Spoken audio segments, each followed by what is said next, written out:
Dublin 115, Monaghan 115. And yeah, lads, I'm going to be perfectly honest, I have no clue what happened towards the end of that game. I mean, how on earth did that end up level? I mean, 69 minutes, Monaghan were ahead by 6.70.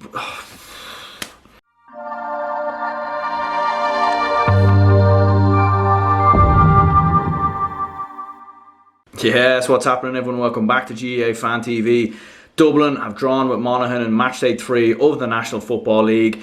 The score ended 115 to 115, and somehow Dublin have managed to come out of that game and with a draw. I'm not too sure how Dublin have managed to actually do that, and I'll be perfectly honest with you. Dublin clearly didn't deserve a draw there, in my opinion, and Monaghan clearly deserved to win on the basis of play. But once again, Dublin showing that sort of same mentality that they had under Jim Gavin, which is where they just never seem to give up, they never seem to die. And it's no surprise that an experienced player in Kevin McManaman came off the bench to first of all create the chance for the goal, and he was actually the one who finished it off as well.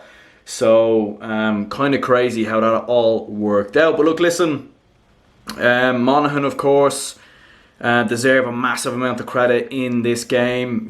Coming into this, I think a lot of people felt that Monaghan, coming into this season, I think a lot of people felt like Monaghan were the real candidates to join Meath for relegation. And I think one of the main reasons for that is, first of all, that Monaghan, had a very poor year last year. They just about escaped relegation last year in the league. And of course, they were very poor in the All-Ireland Championship. And of course, they're bringing in a manager who was previously in charge before. Was a lot going to change? Were a lot of the players going to change? Not a lot of the players were going to change. They would still be heavily reliant on the likes of Conor McManus. But look, listen, you have to give massive credit to Monaghan. Some of their big players have really stood up, including McManus, but obviously including the likes of Conor McCarthy, Jack McCarron, of course, as well. You're looking at Kearns as well in the midfield, who was absolutely fantastic. And the Monaghan goalkeeper, I mean, he's not as good as Stephen Cluxton, but for me, he's definitely the second best goalkeeper in, Gaelic football. There's absolutely no doubt about it. I mean, he was unbelievable 2 years ago when Monaghan reached an All-Ireland semi-final. And, obviously because Monaghan went out quite early on last year, he never got a mention. But of course, his delivery at times was just absolutely fantastic. And, Monaghan had a game plan that a lot of teams have tried on Dublin in the past before. It's obviously playing the high ball in behind the full back line of Dublin. It's something that we've seen a lot of teams do in the past before, and we've seen it work. It's actually something that Monaghan done in their National League game last year against Dublin at Croke Park, in which it succeeded brilliantly. We've seen Tyrone do it. We've seen Kerry try and do it at times before. It's a tactic that you can pull off because Dublin do operate quite a high line at times, and they do leave a lot of space for the forwards to run in behind. And, when you've got a goalkeeper like Rory Beggan who can, he hit a 65-yard free kick at one stage. I mean, that is unbelievable. So, clearly he's got the distribution technique and he's got the accuracy to pinpoint those kickouts. And Monaghan, delivered straight away. I mean, they got a goal inside the opening minute. Conor McManus, turning the Dublin defence inside out, slotting it past Evan Comerford. And I think tonight we've seen the difference as well between the likes of Cluxton and Evan Comerford. I think Comerford had a very poor first half. His kickouts were just not on point at all. I think Dublin in general in the first half were very, very poor. They were very lackadaisy. There was no real motivation there. I think there was a lot of complacency, to be perfectly honest, from this Dublin side. I think they felt that, they're playing at home at Croke Park against the Monaghan team that were very poor last year. They had a very inexperienced kind of forward line out as well, of course, with the likes of Darragh O'Brien, Darragh Mullen, Liam Flatman, and Aaron Byrne there as well. And I feel like that forward line didn't deliver at all, especially in the first half. And even in the second half, to be perfectly honest, I don't think any of them really done themselves any justice for the rest of this year. But Darragh O'Brien looked bright at times. He did hit a score at one point, but he missed a few chances. Darragh Mullen, I thought, struggled to bypass the Monaghan defence. Niall Scully at times as well was overworked and overran. And even the likes of Kieran Kilkenny and Brian Fenton really struggled to get into the game in the first half. And I think that was the big issue for this Dublin side, was that they just couldn't put a spell of possession together. And they just couldn't really break through that Monaghan defence. Obviously, Monaghan did capitalise on Dublin's poor defence as well, of course. I mean, as I said before, Conor McCarthy and Conor McManus were both absolutely, unplayable in that first half in many ways. But I think where Monaghan maybe let themselves down in this game was obviously they didn't actually take as much chances as they could have. They did miss a few. Conor McManus did hit a few wide. And Monaghan did miss a few chances that you would have expected them to score. So that was a bit of a surprise, and obviously that's probably what cost Monaghan in many ways in the outcome of that game, as well as obviously some lackadaisicness at the back for when they conceded that late goal. But yeah, of course, massive credit to Drew Wiley and Ryan Wiley. I thought they were absolutely fantastic in defence at times.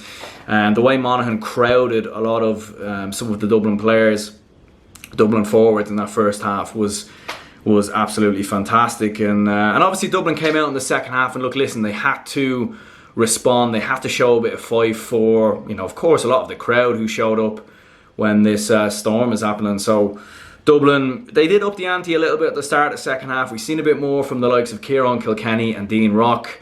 Of course, Owen Merchant got a lot more involved as well. He had some driving runs at times. James McCarthy started getting more involved in the game as well. He was driving more at the Monaghan defence, and Dublin started pressing up on Rory Beggan's kickouts and started going to man to man on the mark, which I think allowed Dublin to win more of the kickouts. But Monaghan still always had control, and Dublin's fitness levels didn't clearly seem there, and obviously the inexperiencedness of Dublin's front line I think made a massive difference as well.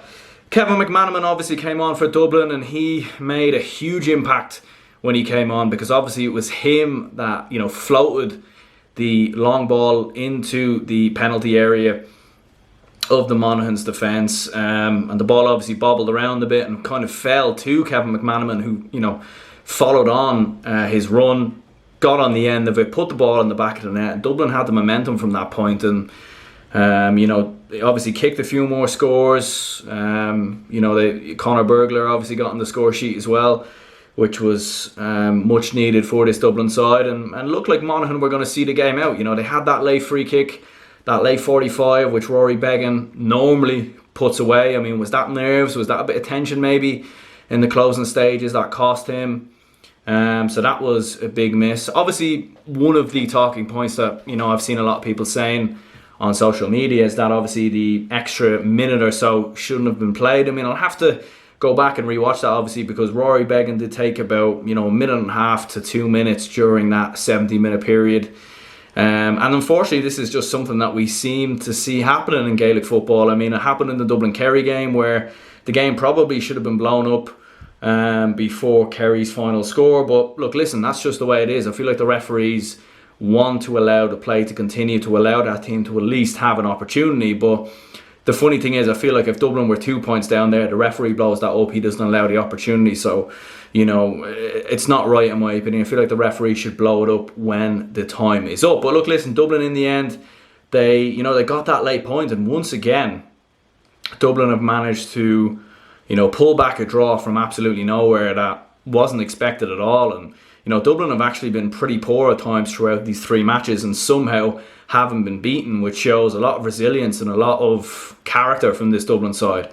Obviously from Monaghan, on the other side of things, they were fantastic against Galway, didn't get anything for it, and in this game they should have won. And Monaghan, for me, I think they've shown enough over these three games that they won't get relegated. But look, listen, I mean, this was a massive opportunity wasted for me, in my opinion. If Monaghan had won this game, I feel like there's a strong possibility that they could have went all the way to the National League final, whereas now I'm not too sure. So disappointment for Monaghan, of course. Dublin still have a lot of work to do as well. Look, listen, Dublin cannot play like that too many times in the league this season, otherwise they will get beat, and there's no way near in hell that surely they're not going to play like that in the All-Ireland Championship this year. Otherwise, they'll be out in the semi-finals, no doubt about it. So I wouldn't expect that. Obviously, still early days. Dessie Farrell still testing the waters with a lot of these young forwards, and I suppose time will tell what happens on either side of things. But for Monaghan fans, they definitely should be very proud.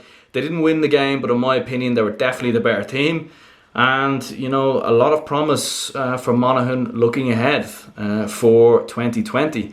But anyway, lads, this is going to be the end of the video. If you have enjoyed, hit that like button, hit that subscribe button. Let me know down in the comments below what you guys thought of the game. And yeah, lads, I will catch you all next time.